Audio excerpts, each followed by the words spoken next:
विद्यार्थियों, आज के वीडियो में हम ओजोन परत और ओजोन छिद्र के बारे में बात करेंगे। अब ये ओजोन परत क्या होती है और हमारे वायुमंडल में कहाँ पाई जाती है।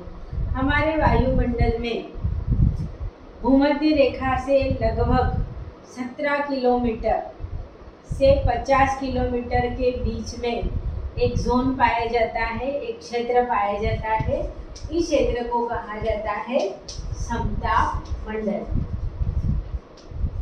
भूमध्य रेखीय क्षेत्र में ये 15 किलोमीटर से 50 किलोमीटर का एरिया माना गया है और ध्रुवीय क्षेत्रों में इसको 6 किलोमीटर तक माना गया है।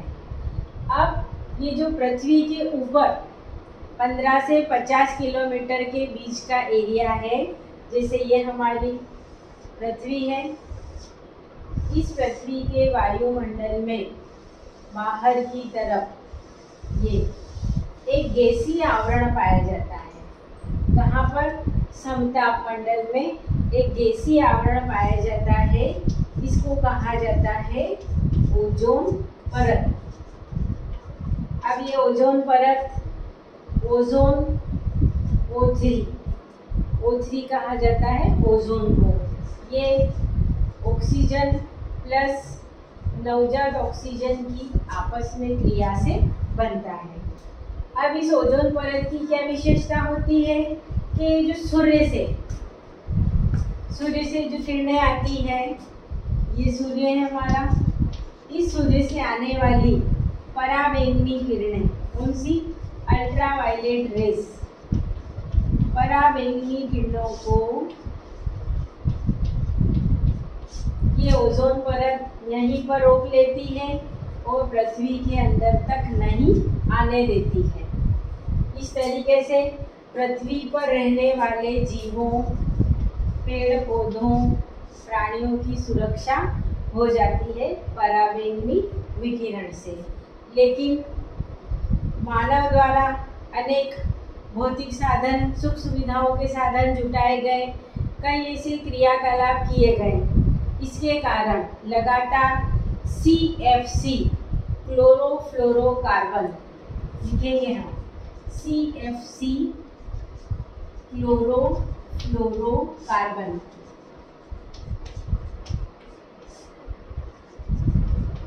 क्लोरोफ्लोरो वर्ग के रसायनों का बहुत अधिक उपयोग हुआ है रॉकेट ईंधन में, रेफ्रिजरेशन के लिए, एरोसोल, फॉग निर्माण, कठोर और मृदु फोम निर्माण, इन सब के लिए CFC वर्ग के रसायन, फ्रियोन गैस आदि बहुत आवश्यक होती है कूलिंग के लिए।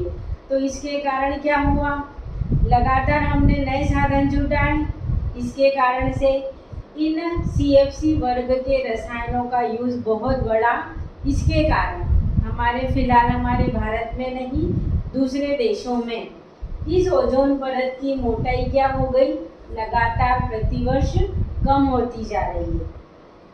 अंटार्कटिका के हैलीवे सर्वेक्षण केंद्र के सर्वेक्षण के अनुसार बताया गया कि पहले इसकी मोटाई 280 से 325 डॉप्सन यूनिट होती थी। ओजोन परत की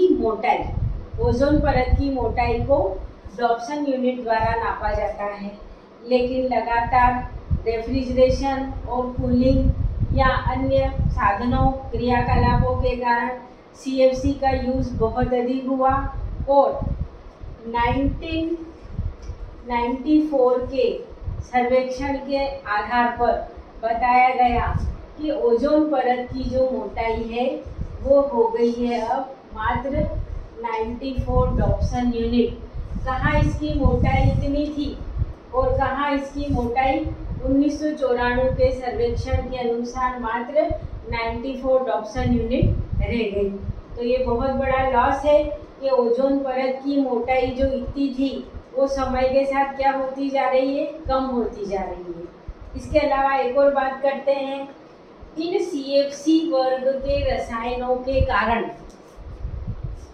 देखो इस CFC वर्ग के रसायनों के कारण ये जो हमारी ओजोन परत है, ये गैसीय आवरण है, इसमें जगह जगह क्या हो गए हैं, छिद्र हो गए हैं। इन छिद्रों को कहा गया ओजोन छिद्र। और इन छिद्र से होकर अब क्या हो रहा है कि पराबैंगनी किरणें सीधी कहाँ आ रही है, पृथ्वी के ऊपर आ रही है। और ये पराबैंगनी किरणें जो सीधी पृथ्वी के ऊपर आ रही है, ये हमारे मनुष्यों में त्वचा संबंधी बीमारियां, जो आगे चलकर इसका गंभीर रूप त्वचा कैंसर में तब्दील हो जाती है। और पराबैंगनी किरणों के कारण हमारे त्वचा की कोशिकाएं क्षतिग्रस्त हो जाती है। इस कारण से हिस्टामिन का सिक्रीशन होता है और हिस्टामिन के सिक्रीशन के कारण मनुष्यों की प्रतिरोधक क्षमता कम हो जाती है।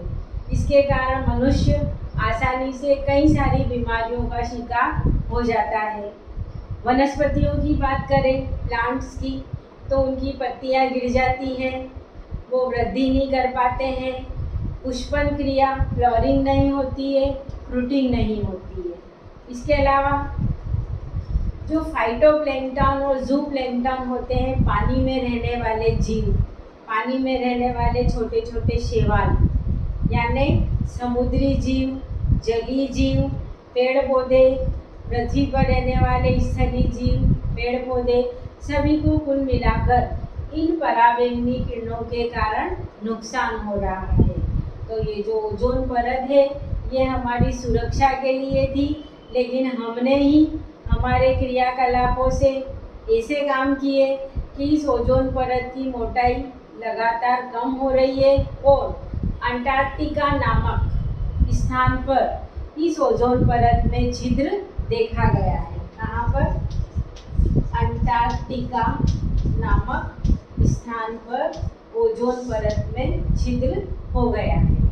इस तरीके से हमें ऐसे प्रयास करना चाहिए कि हम CFC वर्ग के रसायनों का उपयोग कम से कम करें, या ऐसे संसाधन देखना चाहिए जिससे प्रदूषण कम से कम हो और मानव जाति को हम सुरक्षित रख सकें।